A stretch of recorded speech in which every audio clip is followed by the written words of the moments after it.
A new high-end phone just launched in the U.S., and it's not from Apple or Samsung.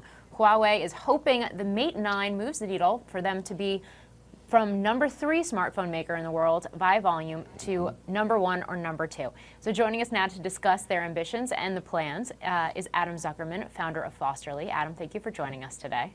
Of course. Thanks for having me. So you're joining us from CES. You've seen the phone in person. What is your first impression? It's a big phone. It's very impressive looking.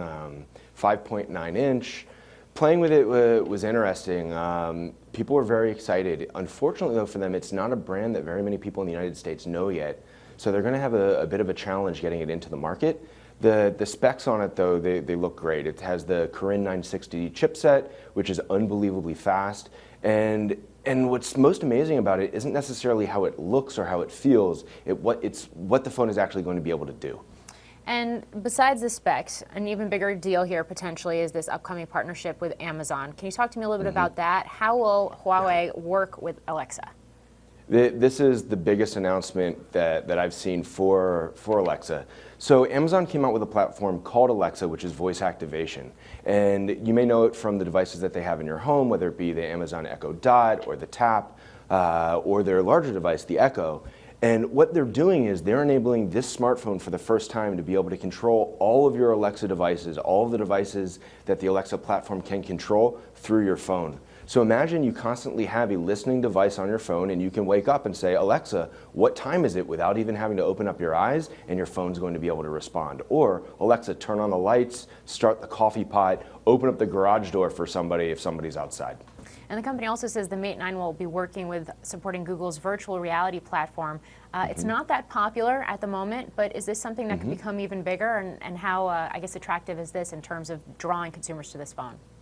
Great question, and I think it's a long-term play, which is a great idea for them. The AR/VR market by 2020 was recently downgraded from $150 billion in value to $120 billion in value, but that's still a massive number. With the Google Daydream platform, which was announced earlier this year, there's only a few Google phones to date that have the ability to support it. This is one of the first non-Google created phones that's going to be able to take advantage of that platform, and as content becomes readily available for it, Huawei is in an unbelievable position to get people the content.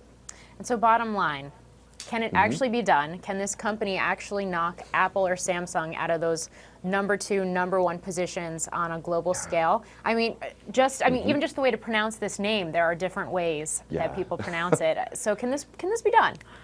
Well, it can definitely be done, but it's not going to be an easy task. They're hoping for a 1 to 2 year roadmap to actually accomplish that.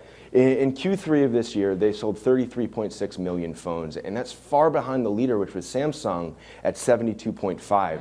Their second best target is Apple, who sold in between 40 and 55 million phones last year. I believe it was 45.5 in Q3. To be precise. The issue, though, that is the underlying unknown is that next year is the 10th anniversary of the iPhone, and when that gets released, who knows what their sales are going to do. Yeah, and certainly we've got Samsung is going to be hitting back hard, I would imagine, on the heels of that Note 7 recall. Well, Adam, thank you for joining us today. Thank you for watching. I'm Morgan Brennan. Have a great day.